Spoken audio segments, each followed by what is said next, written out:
Good evening, and thank you for joining us as the Signal hosts the 38th Assembly District Candidates Forum. I'm Tim White, editor of the Signal newspaper, and I'm here with your two candidates for the 38th Assembly District, incumbent Dante Acosta and his challenger, Christy Smith, a member of the Board of Trustees for the Newhall School District. It's going to be a pretty simple format. If you joined us for our forum with the City Council Candidates Forum last week, you know what a rodeo that was. We had 13 candidates. Tonight's just Dante and Christy, so it'll be a little simpler. We're going to start with opening statements from each of the candidates. We did a pregame coin toss, and Christy Smith won the coin toss, and she did not elect to defer until the second half. She's going to open. So they'll each have a 1-minute opening statement, and then we'll have a round of questions, multiple rounds of questions that we'll ask, and they'll rotate who goes first and who goes second. They'll each get a minute to answer the question, and then if there is a rebuttal, they'll each get up to 30 seconds for a rebuttal.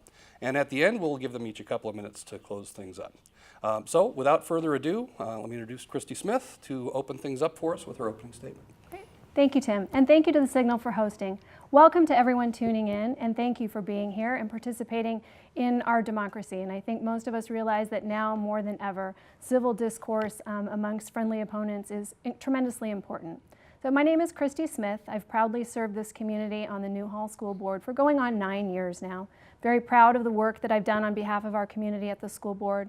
We've managed fiscally sound budgets. We've done a good deal of infrastructure investment in our local classrooms. We've provided a world-class education to all of the kids in our charge and care. But I'm looking forward to doing more now, moving on to the State Assembly in Sacramento, continuing to work on issues that face us in education, but also looking at other issues impacting our state. The housing crisis, the homelessness crisis, traffic, infrastructure, and all of the things that I know are important to you and our quality of life here at home. Thank you, Christy. Coming up with his opening statement, Dante Acosta. Well, good evening. Thank you all for joining us. I want to thank College of the Canyons and, of course, the Signal for hosting us tonight, and also for my opponent being here. This is a wonderful opportunity for all of you to be able to hear from us, those that want to, myself, I want to continue on serving you in the state legislature, and my opponent who would like to serve as well.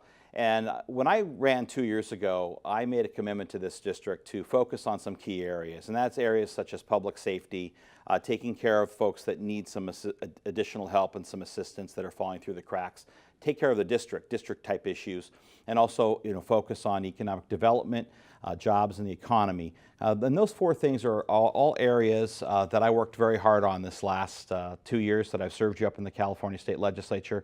It's been truly an honor to serve you and a privilege. And I look forward to this evening and being able to answer questions, but also stress and highlight some of the things that I've been able to accomplish up in Sacramento. Thank you, Dante. And for our viewers who are wondering about the 38th Assembly District, just real quick rundown. Essentially, if you live in the Santa Clarita Valley, odds are that this is the district you live in. It goes through most of Santa Clarita, up to Agua Dulce, encompasses a little sliver of the San Fernando Valley and Simi Valley as well. So that's the 38th Assembly District. So if you're here in Santa Clarita, there's a pretty good chance that this is your assembly representative, your assembly district that you're considering voting for. So we'll go to our questions and answers now. Like I said, you'll each get a minute to answer. And then the person who opened can rebut if you choose, and we'll go basically 60, 60, 30, 30, a minute for answers and 30 seconds for rebuttals. Okay, so Dante will take this question first. You both have experience in local government. What's the biggest lesson you've learned from representing your neighbors on the local level? Well, it truly was an honor to serve this community on the City Council and as the Mayor Pro Tem of the City of Santa Clarita. I think the biggest lesson I learned is that you need to be able to be out there and communicating with your constituents. I spent an enormous amount of time when I was elected to the City Council to spend time in every part of this of the city and, of course, the outlying areas as well now. But when I was elected to the City Council, I made a lot of good strides for this community in terms of public safety, adding officers and traffic enforcement, and making sure that we had good public safety, economic development. We had some great projects that I was instrumental in all areas of this community, particularly the Canyon Country Community Center and Newhall down in Old Town Newhall, some of the great infrastructure projects and the new exciting things that are happening there. But listening and gathering a coalition is probably the most important thing. Thank you. And Christy, what's the most important lesson you've learned from representing your neighbors at the local level? With a good part of that sentiment. I mean, one of the tremendous benefits of serving at the local level is the ability to interact regularly with your constituencies. And I've often said there's no better job in public service than serving on a school board, because on any given day you can walk into a classroom and see the benefits of the work that you're doing in conjunction with your colleagues. What I will say, though, about service at the local level, it also gives you a unique opportunity into the governance process and what we deal with from Sacramento at the local level. Local government really is the place where your tax dollars is spent. So we know, especially having served on a school board, what it's like when a recession occurs. We know what the cost of unfunded mandates could be, and there are specifically so many in every field of government work now.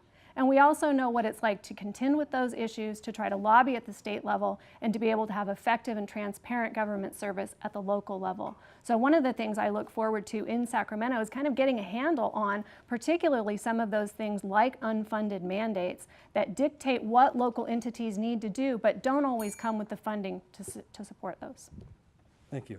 And that's the first time we've heard the bell. The bell will ring at the 1 minute mark on the questions, or the 30-second mark on rebuttals. And if the candidate keeps talking too much past the bell will get more insistent. We had to use that last week with the city council candidates a little bit. Assemblyman Acosta, do you have any rebuttal for that? No. Okay. All right, thank you guys. On to our second question, which will be fielded first by challenger Christy Smith. During your time as an elected official, what's one specific issue in which you worked with someone who saw things very differently than you, and how were you effective in bridging those differences? Certainly. School boards are no exception to the rule that differences do occur, and I've been very proud to serve on a bipartisan board with colleagues who deliver the utmost professionalism in everything that we approach. But what we always kept in mind was our job, and our job is as servants to the public, first and foremost, to be responsible with their tax proceeds, to ensure that we're providing a high quality education, and then of course in the school board setting we want to make sure that we are delivering for the kids. And so the ability to have meaningful conversations, to really progress through collaboration and through give and take to get to the point where we are focused and centered, and that we're delivering the best service based on the budget constraints that we have, with our ultimate goal, which is effective service to the community and our families. That's how we've been able to soldier through. Thank you. Assemblyman Acosta. Well, I would broaden it a little bit. I mean, obviously, in the local level, you meet with your colleagues on a regular basis, or live in the same community that they do.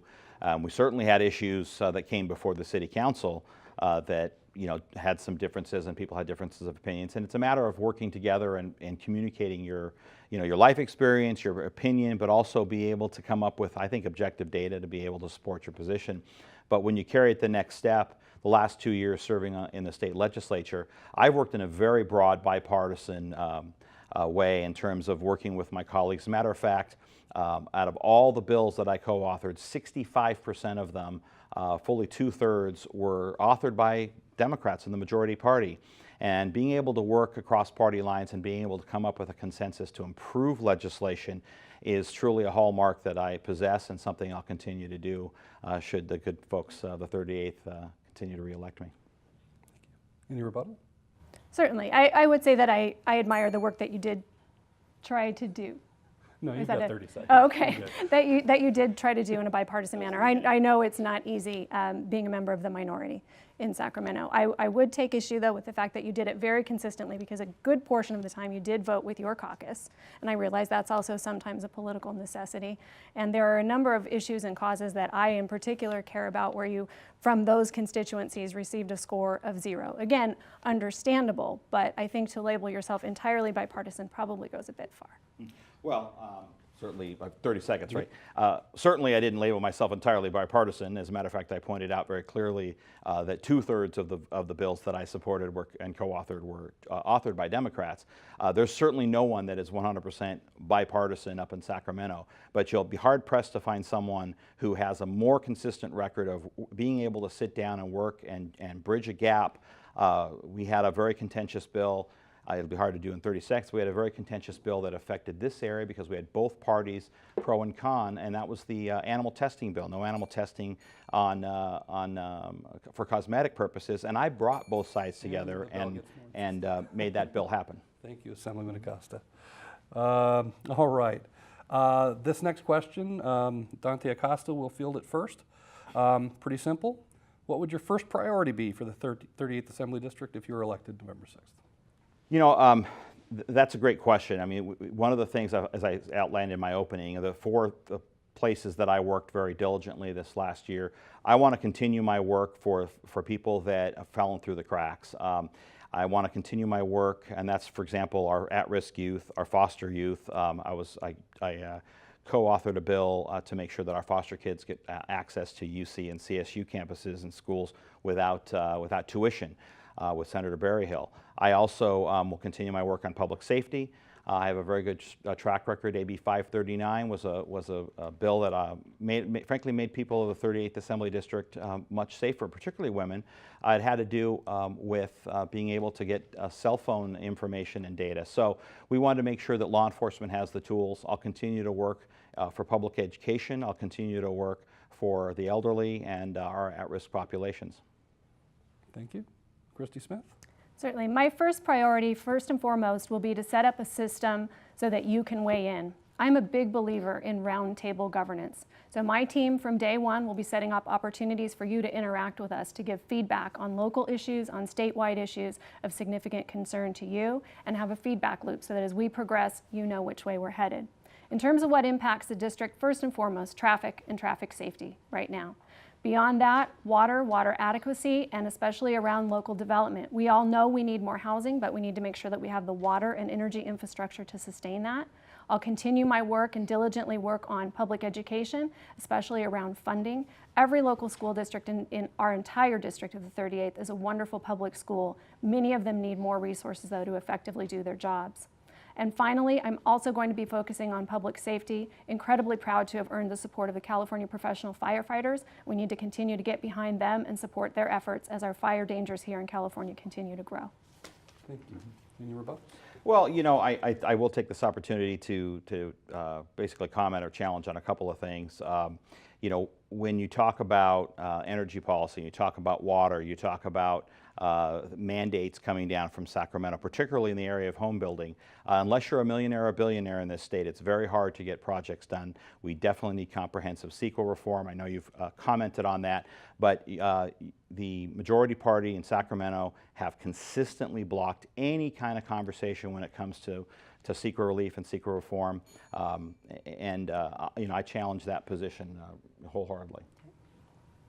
I wouldn't disagree that CEQA needs streamlining, but what I will say is exactly the kind of concerns that folks in this community have, like water adequacy. When we're talking about building tens of thousands of more homes, CEQA is an essential part of providing that protection. Now, I think statewide we need a water assessment overall to ensure that structurally we have the right measures in place to provide for that, but we need to be able to do both at the same time. We need roofs over people's heads, but they also need water to drink and survive. Explaining a little bit of the shorthand for our viewers at home, the CEQA is the California Environmental Quality Act, and it comes into play a lot of times in regulating things like developments and so forth. Christy Smith will take this next question first, and that is, if you were granted a line item veto on the state's budget to add, subtract, or eliminate one program, what would it be and why? I would absolutely add to our state's education funding. We know that when we all, as voters, supported Prop 98, it was intended to ensure that a healthy portion of the state's budget goes to support our kids from kindergarten all the way through college. But what we've unfortunately used it for, through the worst of economic times, is a ceiling rather than a floor on education funding. It's no longer acceptable that California's students are funded at a per pupil level that consistently ranks in the bottom 10 nationally, when California used to excel in funding our students. So that's one area I would absolutely address. We need to find a way to increase it. It's going to be making other tough choices in the state's budget, but it's essential for our California future, economically and socioeconomically, for our communities. Dante Acosta? It's not about tough choices so much as it is about priorities. This last year, the state of California had a $9 billion budget surplus. And instead of fully funding education, increasing the per pupil spending, as I have called for, I also called for having counselors in every single class, middle and high school for mental health counseling, so we can avoid bullying and a lot of the serious issues that we have in our education system. We need to make sure that the funding that is going into these into schools is actually going into the classroom and is where it's needed the most. This is our future. These are precious commodities. I've had children in the school districts here in the Santa Clarita Valley, and a lot of people live here because of the schools are excellent. But like everywhere in the state, there are always challenges, and we need to make sure that we have the right priorities for the funding, not just this blanket statement, we're just going to throw money out at it, willy-nilly. Okay. Any rebuttal? The one issue I would like to rebut is the idea that this last state budget was anything but reasonable. And this is where I come out probably as a little bit more fiscally responsible. I really believe in what the majority and our governor has done in terms of funding our rainy day fund. Any of us who lived through the Great Recession here in this state know the significant impact it had. We were cutting all kinds of statewide services. It had a tremendous impact on public safety, on schools, on government services at every level. So ensuring that the next time that there is an economic downturn, which there will be, making sure that there's a rainy day fund for our state to fall back on is incredibly important. Well, it's funny that was specifically what was brought up in terms of the budget. One of the things that you may not have been able to notice is that the fact that the Prop 98 provisions were skirted in the last budget cycle. We had billions of dollars of surplus. It did not all go into the rainy day fund. It's capped. We have a second rainy day fund, a supplemental fund, that if more money went into that fund, it would have automatically triggered by law a half-cent sales tax reduction. And what ended up happening is the legislature went and created yet another account to skirt the law so that you folks didn't get a tax break. That's something that I fought against. All right. Something a little closer to home now. Assemblyman Acosta, I'll take this question first. What are your thoughts on the settlement with SoCal Gas regarding the Aliso Canyon gas leak, and was it fair? Mm-hmm. Well, I've been involved as a stakeholder in that process from day one. I worked in government and was at every meeting save one, since the very first time that disaster happened. One of the things to keep in mind, this is a settlement that the County of Los Angeles entered into. I worked very closely with our County Supervisor, Catherine Barger's office. And as I said in my public statements, I thought it was a good first step to ensuring that folks in the district were going to be taken care of. But what I also said was that I want, and I also signed on to a letter jointly with a bipartisan letter very recently to ensure that the state makes sure that settlement money does not go where it doesn't belong. It goes to the local people and the health and welfare of the people of the Porter Ranch and Granada Hills areas. Christy Smith?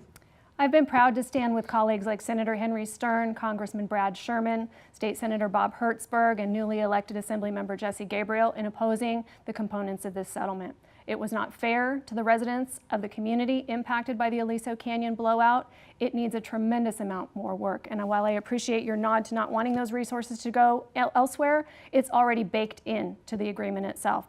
A good portion of those funds will be leaving this district. They won't be invested in securing the facility. They will not be invested in renewable energy sources to help take that community and the rest of the Southern California community off of that gas-dependent energy grid. So there is a good deal of work to be done, and I intend to do it. I've had a tremendous opportunity to continue to work with the residents of Porter Ranch along with those other elected officials, and that's a very high priority for me.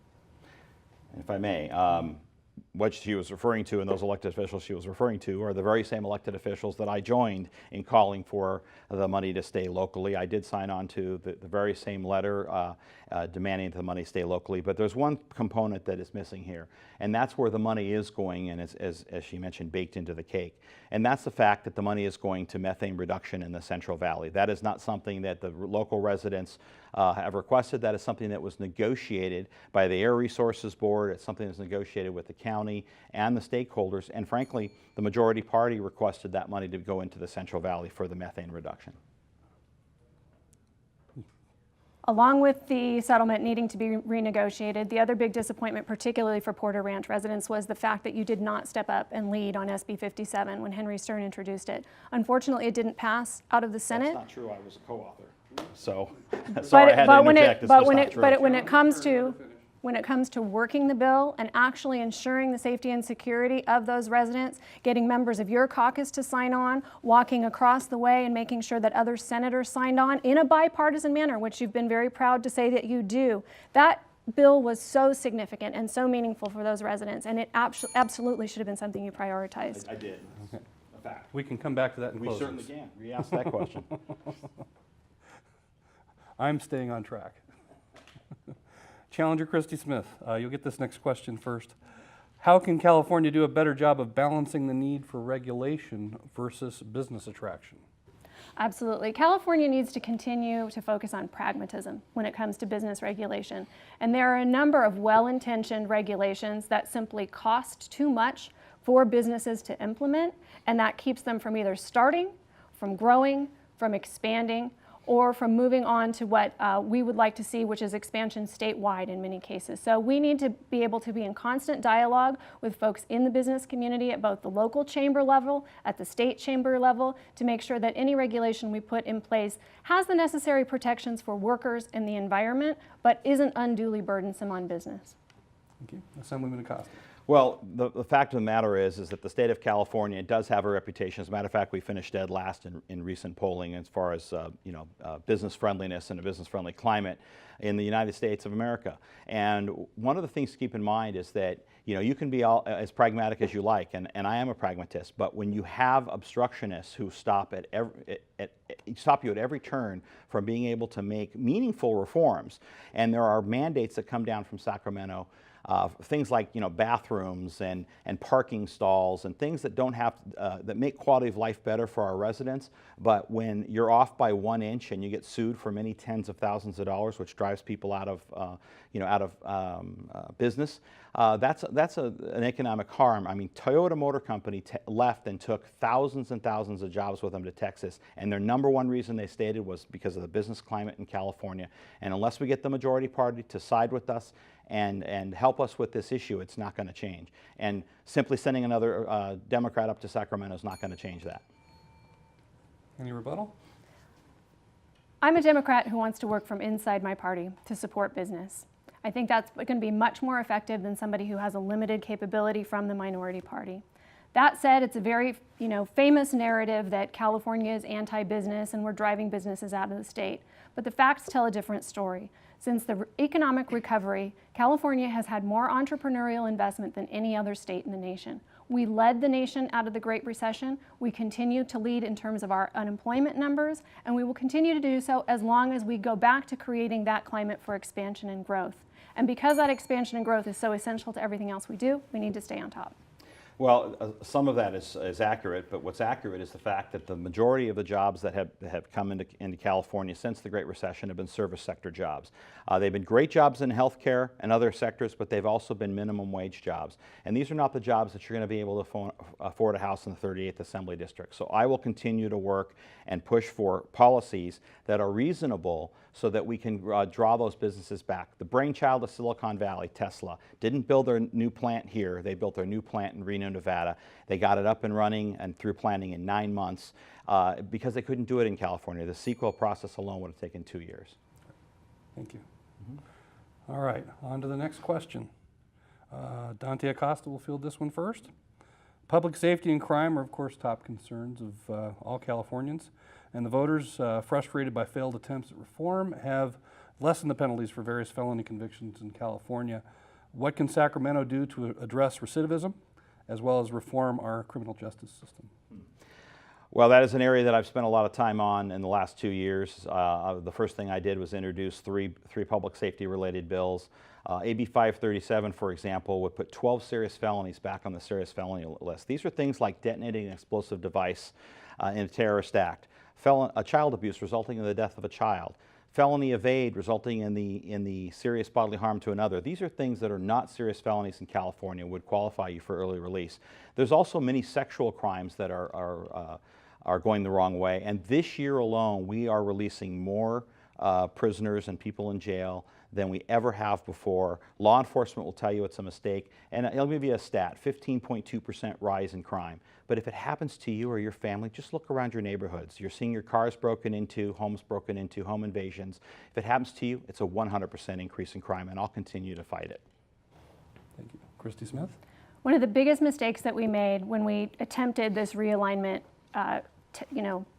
trial run was not having data to back up what the consequences would be. So again, when it comes to unfunded mandates and unintended consequences, I think it's significantly important that government pays attention. One of the ways we do that is to mandate studies around major policy changes. To my opponent's point, absolutely. I think we've seen increases in property crime and a number of crimes that we had seen decrease over time, and we need to be listening to our law enforcement officers. Those are the professionals on the job keeping our communities safe every day. I have not spoken to a single law enforcement officer yet who hasn't said that the realignment and the downgrading of some of these penalties and allowance of early release have been a significant hindrance to the job that they do.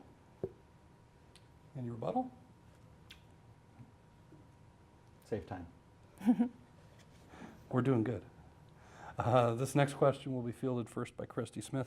The state, and it's something you guys have both already mentioned actually, but we're going to ask it anyway. The state regularly fails to meet its Prop 98 funding obligation for local schools. Charter schools have been looked at as one solution. How should we address the state's education funding challenges? We need to ensure that the Prop 98 guarantee is used as a ceiling, as used as a floor as opposed to a ceiling. We need to continue to find options within our budget to fund education.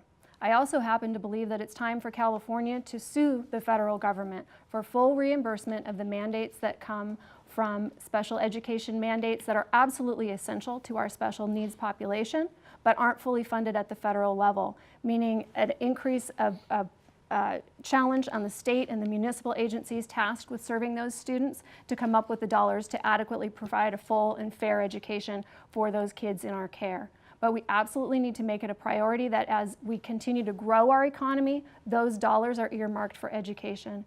In the next 20 years, we will have a significant skills gap in the state of California. We won't be attracting the new high-tech businesses because we won't have STEM approaches. Thank you. Bottom line, we need to increase funding for California schools, per pupil funding. It's very simple, but we also need to make sure that there's accountability that goes along with that.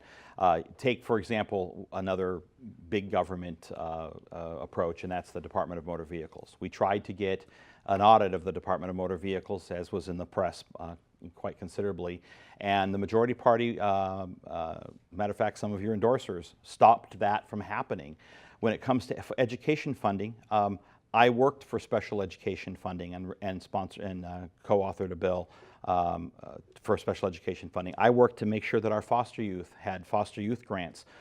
We were stymied on that, but we're going to continue to work on that and bring that back. As a matter of fact, my opponent thought it was a great idea and said she would run with that bill as well, meaning that we agree on something, and that is that our foster kids and other kids throughout our system, throughout the state, need our help, and we're going to continue to do that, and I'm going to continue to push for policies that make sure there's more money in the classroom and the kids that need it the most are the ones that are going to get the attention that they deserve. Any rebuttal? On accountability, it's absolutely essential that we hold every public school accountable for outcomes and for how they use their finances. That includes California's charter schools. And so when I am in Sacramento, I do plan to implement or sponsor legislation to make sure that the same level of accountability is there for every public school.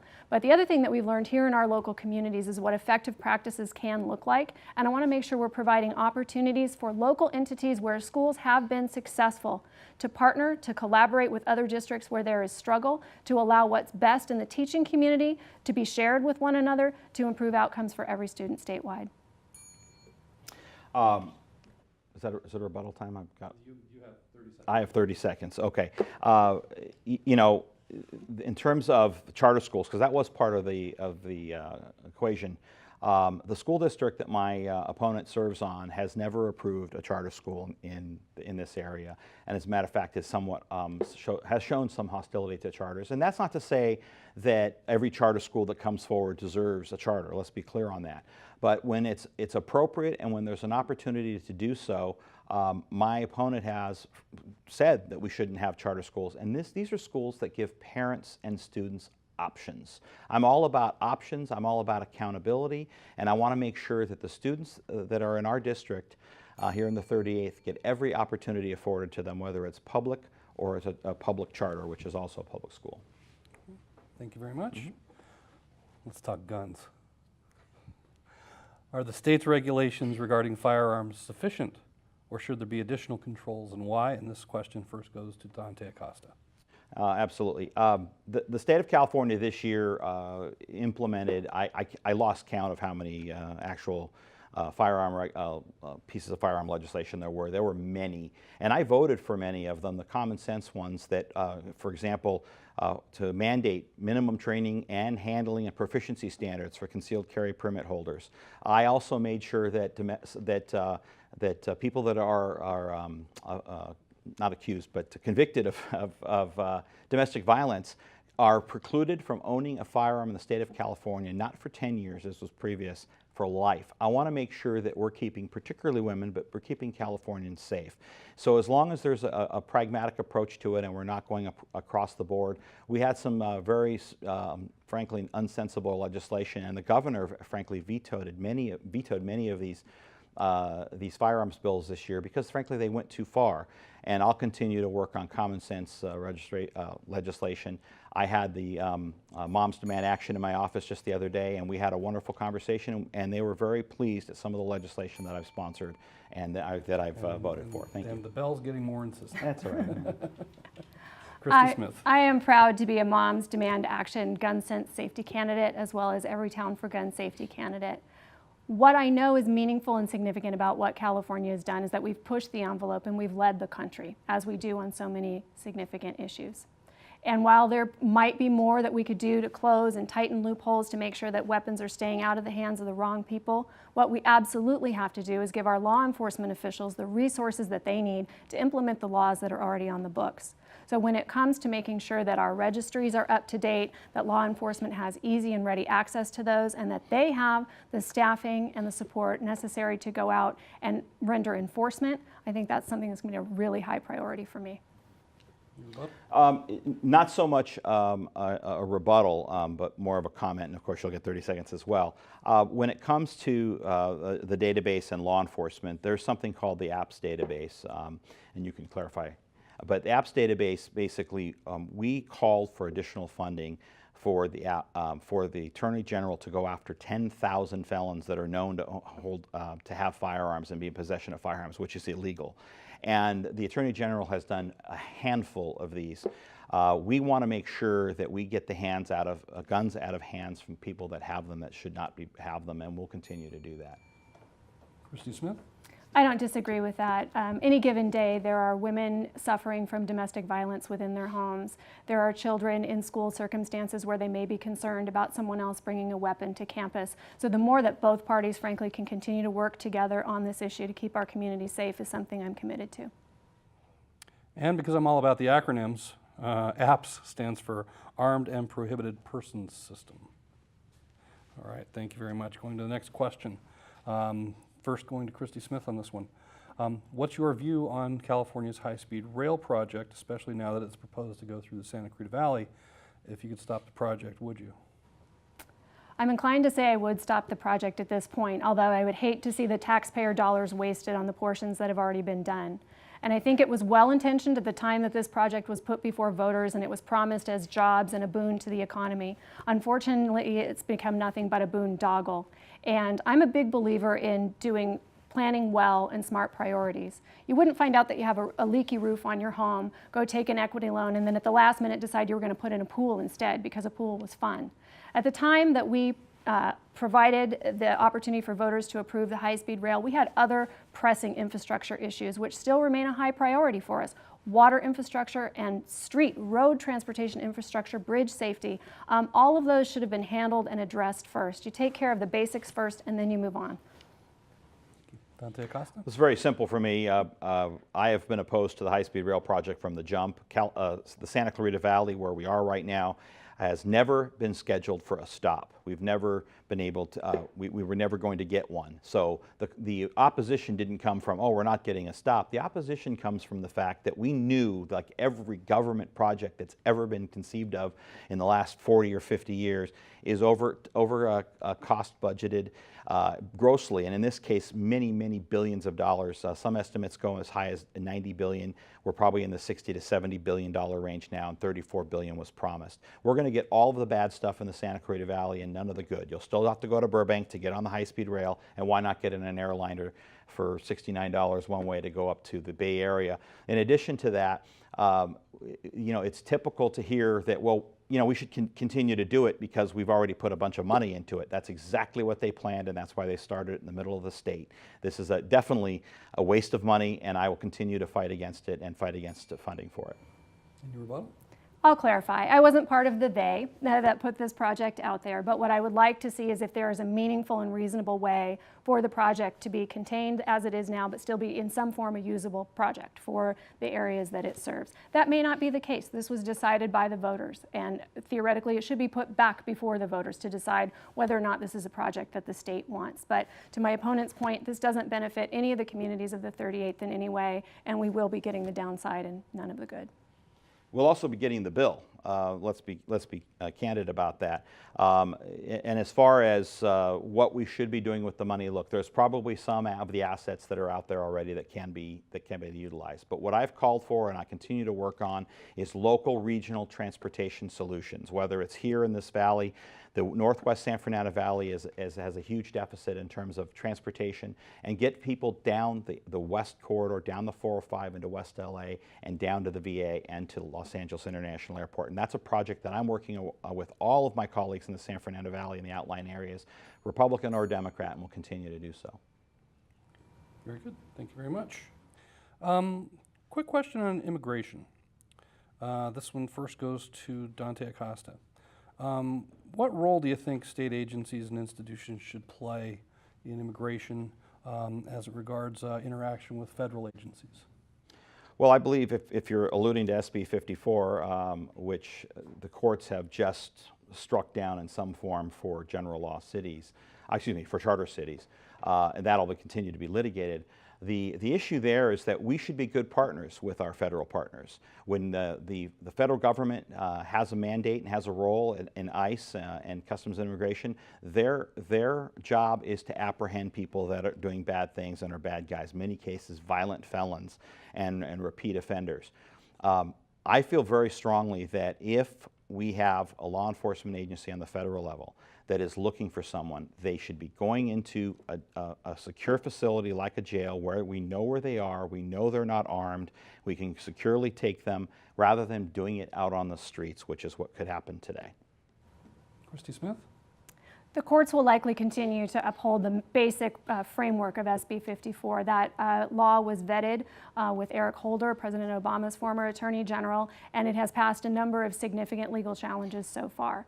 What is most important to realize is that we should not be using state and municipal law enforcement resources in immigration enforcement.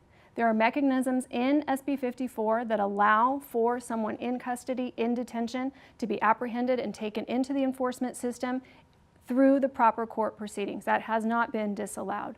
What we want is community safety, and community safety is jeopardized when people feel like they can't call and rely on local law enforcement. And local law enforcement is already stretched thin. We shouldn't be taxing them or their resources any further.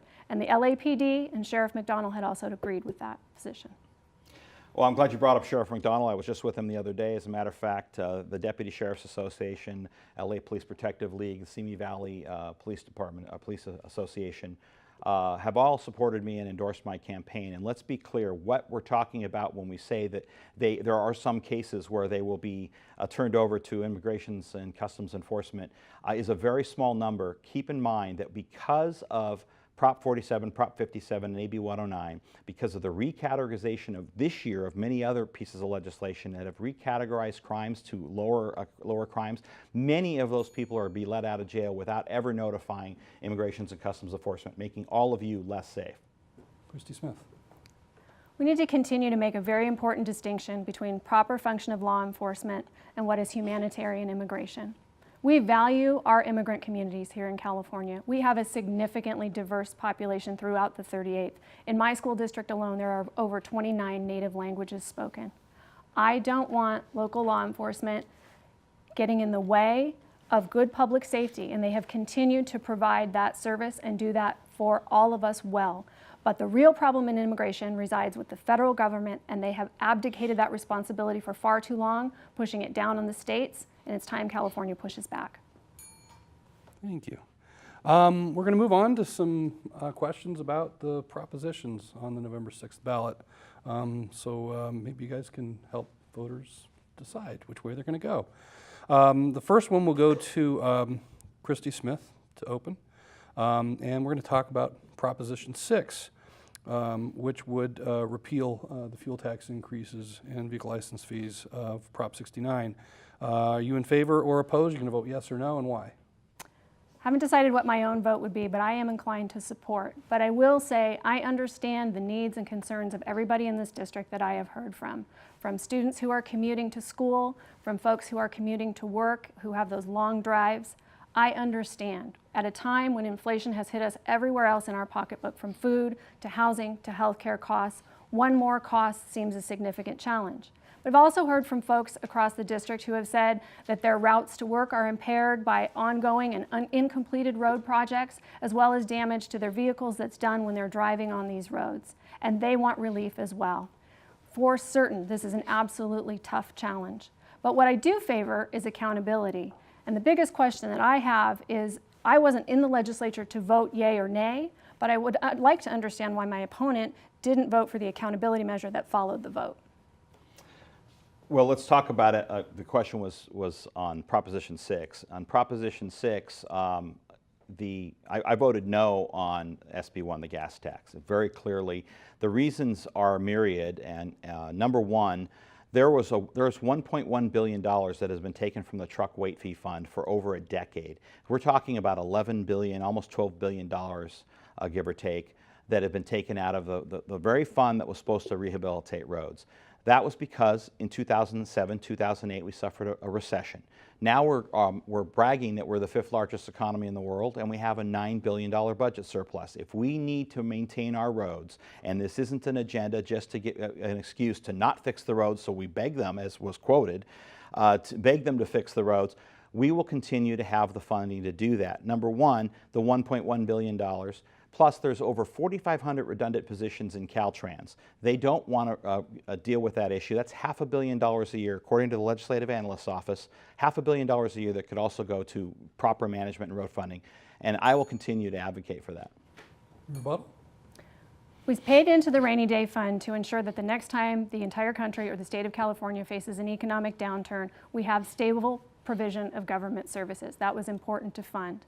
The fund that my opponent mentions has begun to be paid back. It will be paid back over time, as will a number of funds that were impacted by the Great Recession that we had here as a state. But one thing that will ensure that we inhibit economic growth in the state is if we don't fix our transportation systems.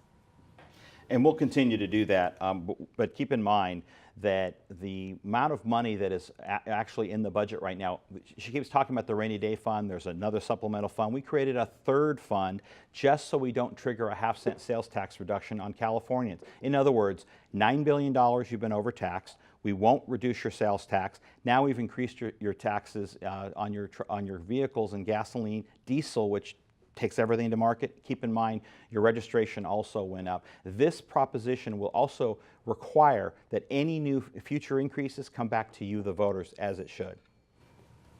Thank you. Thank you both.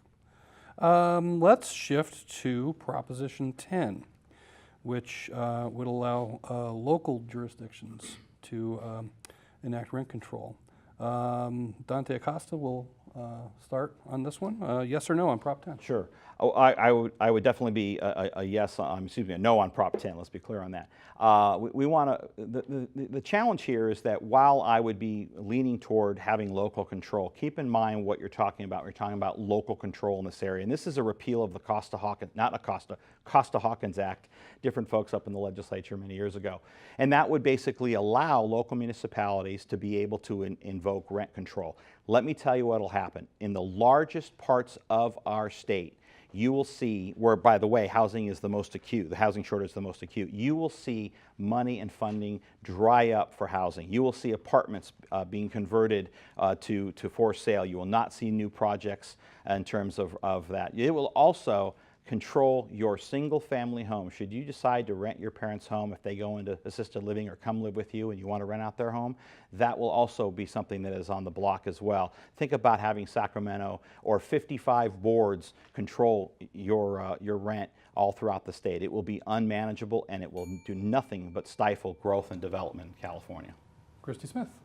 The point of this measure is absolutely to enhance local control. Land use and development decisions are made at the local level, at the county and city level. Counties and cities right now are tasked with developing plans to end their own local homelessness crisis and also to continue to grow and develop in ways that will allow their communities to flourish and provide adequate housing for their surrounding businesses and the community demand. Those decisions need to be made at the local level. Removing control from Sacramento, this kind of central control of housing, is going to free those communities to work with those constituencies, to work with homeowners, to work with landlords, to find locally based, meaningful solutions that meet the individual markets of the communities in California. Again, the largest jurisdictions throughout the state will take control and manipulate what you can charge in rent. But keep in mind, we have a housing shortage. One of the reasons rent has gotten out of control and the stated purpose behind this is the fact that we don't have enough housing supply. Folks, it's just like anything else, the law of supply and demand. And when you have not enough supply out there, you are going to, and you stifle it, you're going to increase demand, which will increase prices. And it will push people out of the market and will make the situation much more acute than it is right now. It's not a question of just of local control. And I served on the Community and Economic Development Subcommittee for SCAG, so I understand this issue. And Christy Smith. It is absolutely a supply issue. We are 1.2 million units of housing short in the state of California. We do need to build more. But the best decision-making entities to be deciding how and when to build happen at the local level. Cities and counties plan their transportation infrastructure, their schools, their hospitals, and all of the things that make a quality of life in a community. To the extent that we can, we need to be taking some of that planning and some of those decisions out of Sacramento and turning it back over to local governments. Up next, let's talk about Proposition 3, which is an $8.877 billion water bond initiative to shore up the state's water infrastructure. Christy Smith will start with this one, yes or no? Yes, I support this bond measure. California is woefully behind where we need to be in upgrading our water infrastructure. We are at a point now, many years into our drought, where we need to be doing everything that we can, whether it's water recharge locations, water recycling, making sure that we're putting pavement in the right spot so that we have recharge of our aquifers. All of those things around a stable state water system are incredibly important. Unfortunately, they are also very, very costly. But California will not meet the demands of growth and change, particularly in the area of housing, if we don't invest in our water infrastructure. There's also great international models we need to be looking to make sure that California remains sustainable into the future. Well, I haven't made up my mind totally on Proposition 3, and to give you a recommendation, I would tend to agree. However, the last water bond that we did in California, there were literally 12 projects that the Water Board did nothing on. I visited as Vice Chair of the Natural Resources Committee, which deals with issues like water and reservoirs and CEQA and other things. I visited the Sites Reservoir project. It is tailor-made for a reservoir. I've researched and studied the various different projects throughout the state, and there is some movement now because of the public outcry, but I think we need to make sure that we have the accountability in place. And all of these bond measures mention accountability and those kinds of things, but when the rubber meets the road, it's very challenging to actually get them to hold them accountable. Plus, my concern is that they'll take money that was normally going to these projects and take them, put it back in the general fund, and we won't have much of a net increase in spending in this issue. Well, What I would hope my opponent would agree to is that we need a statewide water plan in California. We need a short-range plan, we need a long-range plan, and along with that comes an accountability piece. When we look at tasking local water agencies, and in fact even the ownership of water and water rights statewide, we need to get a handle on it, and it does need to be a part of this overall conversation to ensure that we aren't doing ad hoc solutions for what is a bigger and long-term problem. One of the things you're going to find is that I've worked very hard with across the aisle. This has been a bipartisan effort. We've got people from the Central Valley, both Republicans and Democrats, the Bay Area, Southern California, and Northern California, where a good majority of our water comes from. We have a snowpack that is not what it should be, and we are working together to come up with these comprehensive solutions. And I will continue to be part of that mix and make sure that, you know, not one person or one party is stifling the energy behind it, to make sure that we come up with solutions for the 38th district, which you haven't noticed in Southern California and it's pretty dry. We'll continue to make sure that our folks out there have a good, clean, available water. thank you very much. Up next, Dante Acosta will field this one first, and we'll go, we're drilling down deeper into the props, by the way. Pretty soon. We're going to go to Proposition 5, which allows homeowners over age 55 to transfer part of their old property tax base as credits and help keep their property taxes down. Yes or no? Why or why not? You know, I am generally supportive of this proposition. I mean, one of the issues that we have, in addition to not building enough supply out there, is we kind of have a market that has been interrupted oftentimes by tax decisions that homeowners have to make. You know, when you have people, you know, like my in-laws who lived in a larger home in the West San Fernando Valley. My mother-in-law is alone now, doesn't need a large home, but because of, you know, partly because of Prop 13 and because of the property tax exemptions that are not fully transferable everywhere that she might necessarily want to live, it's not made that house available. If she was able to go and downsize and go into a much smaller home, we'd create some inventory immediately for families to be able to go and have their step-up home or maybe their first home in the West San Fernando Valley, and we would actually free up some supply immediately, and at the same time being fair to seniors in our district. Christy Smith? I haven't completely decided on this one yet. One of the things that does concern me that might have a significant impact on our overall state general fund, and that's the budget that we fund all of our services, everything from education, again, roads, transportation. But what I will say is that we have not thought long-term about keeping our seniors here in the state. It is expensive to retire in California. And while I agree this may be a fix, what it doesn't enhance is the supply side. We need more affordable, downsized housing for seniors. I think this enhances supply on the side where people are looking to downsize and they're selling a mid-size to a larger size home. Great for real estate agents, not necessarily great for the seniors who need that relief, who need to be able to get into a smaller and more affordable home, which does require building. It requires us catching up that supply, and it requires us being mindful that seniors live on fixed income. So how we build communities for them should speak to that. It does actually increase supply, and when it comes to the issue of property tax revenue for our local municipalities, keep in mind that, you know, we've got someone who's going from a low tax base to a similar tax base. However, we're going to have families coming in at a new, much higher market value. Sometimes in some of these families, $30,000 to $800, $1 million, where that's going to be the new tax basis. And of course, they know what they're getting into. And these families are going to pay a considerable amount more. But if that house is not available to them, they won't have that option. And we want to also be able to keep in mind that, and I've been very supportive, by the way, of the granny flats, as you call it, the ADU living situation, where it encourages people to put small units behind their homes, oftentimes for their family members. So we could actually create a system here where we can create quite a bit more supply from the ADUs to also Proposition 5. Christy?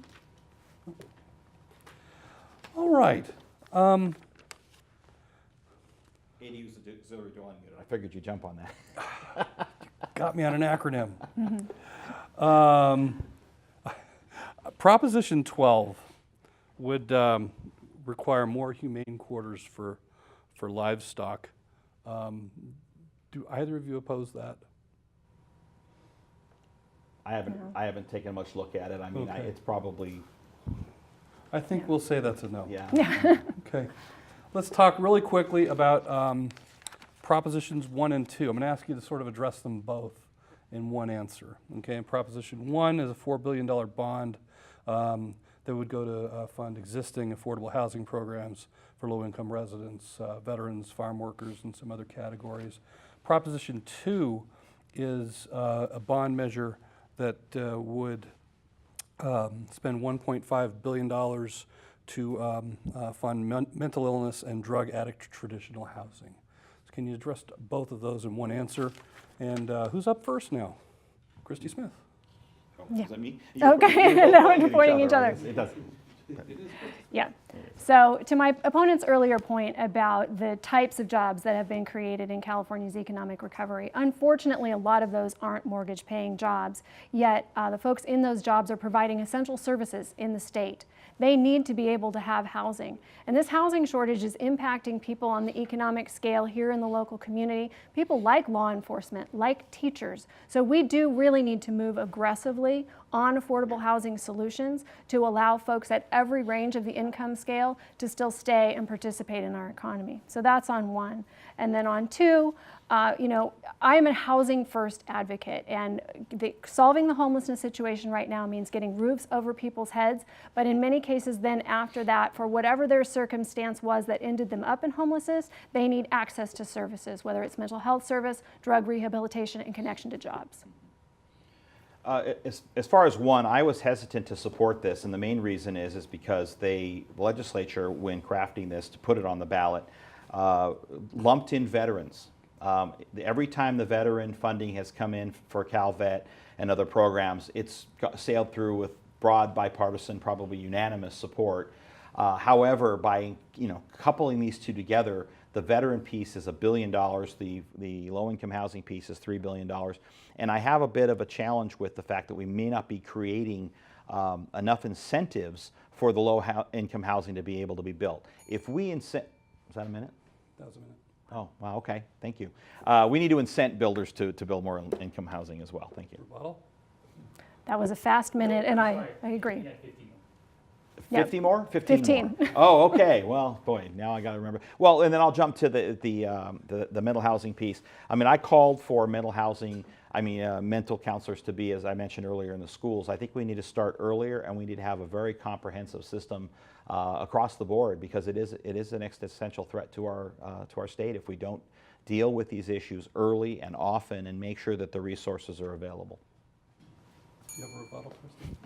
I also agree with making sure that we're getting mental health help in our schools. It is no coincidence that particularly our students who challenged socioeconomically have many challenges at home, and things that we could help rectify for them through good counseling programs available at school. So I'm glad that my opponent and I agree on that. All right. Guess what? It's time for closings. That's good, because the next bond initiative was going to be something really obscure. So, yeah. So you each get a 2-minute closing. We promise not to cut you short, right? And we'll start with Assemblyman Dante Acosta. You get 2 minutes to close. Very good. Well, thank you very much. It has been my distinct honor and pleasure to serve the residents of the 38th Assembly District. And like I said in my opening, I have gone to Sacramento to work on issues that are of complete importance to the people of the 38th Assembly District. I grew up in the district, in the San Fernando Valley, in Granada Hills specifically. My old house is in the district. Simi Valley, where my aunt and my best friend in 6th grade lived. And here in the Santa Clarita Valley, where I've called home with my beautiful wife Carolyn, and where we raised our 3 children. We've been here for 32 years. This is a wonderful community, as is the entire 38th District. I will continue to go and focus on issues like public safety, clean water, great schools, making sure that our traffic situation is resolved and taken care of and improved through good comprehensive solutions like light rail and other issues, and working on the freeways, as so many of you have written about. I will make sure that we hold our government accountable through things like audits of the DMV and the University of California Office of the President, where we found literally millions of dollars of waste and unaccounted for funds. I will continue to make sure that if there's issues that come up in the district, or there's wants or desires from our communities, our city partners, that they are addressed, and they're addressed very quickly. One of the things I'm proud of is every day I go throughout this district, and I'm out in different community town councils, or I'm at street fairs, or I'm somewhere else. I get people that come up to me and say, "We called your office, you have a terrific staff." And to my staff, I say thank you very much. I say thank you for helping the people of the 38th Assembly District, helping me be a good partner with them to continue to serve them and to be able to make sure that they have a safe, clean, comfortable environment that we all deserve. Thank you very much, and I look forward to having your vote on November 6th. Thank you. And Christy Smith, your closing statement. You have 2 minutes. Thank you. I would be honored to serve you in Sacramento, as I've been honored to serve you here in the community on the Newhall School District. We have pressing priorities in the state and in our local communities. My commitment to you will be that every decision I make centers around how we do the greatest amount of good with the resources that we have, always with a focus on our home communities right here. All of the things that my opponent mentioned, absolutely high priorities for me. But there are some things that we need to move to the forefront in terms of challenges. Aliso Canyon, the final cleanup of the Santa Susana Field Lab in Simi Valley. We absolutely need to get transportation moving, but that's going to require a dedicated funding stream to do it one way or the other. I'd like to go to Sacramento and fight as a member of the majority party to ensure that we do have that we double track Metro in and out of Santa Clarita, that we do have light rail options, and that we're better connected to our surrounding communities for easier transportation flow. I'm absolutely committed to making sure that your children have a top quality education here in these communities going forward, that we fund every aspect of our public education system and get back to a level where we are nationally competitive in kindergarten through college. We need to ensure that college is affordable for every student. It breaks my heart to think about the number of kids who are now leaving college in this state with the inability to pay off student loans, let alone pay off student loans and own a home. We've talked about the housing challenge here tonight. Glad that we both agree that we do need to be building more homes. We need roofs over people's heads, and we need a housing market that's fair and equitable with points of entry for everybody. So it's been a pleasure to be here tonight to discuss these important issues in California. Please remember to vote November 6th. Thank you very much. I'd like to thank both of our candidates for the 38th Assembly District, Assemblyman Dante Acosta as well as Challenger Christie Smith. Thank you both very much. Nice job tonight. My name's Tim White, and this has been the 38th Assembly District Candidates Debate Forum, hosted by the Signal newspaper here at College of the Canyons. Thank you and good night.